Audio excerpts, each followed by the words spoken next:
कृष्ण कृष्ण हरे हरे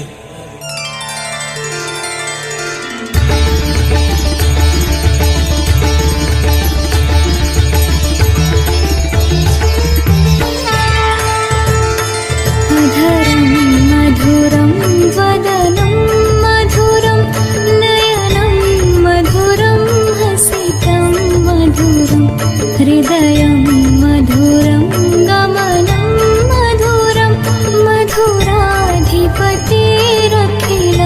मधुरम्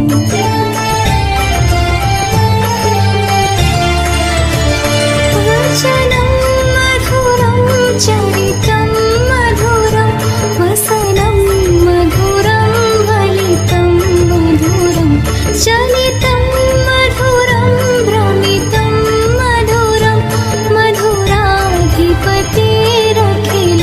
मधुरम्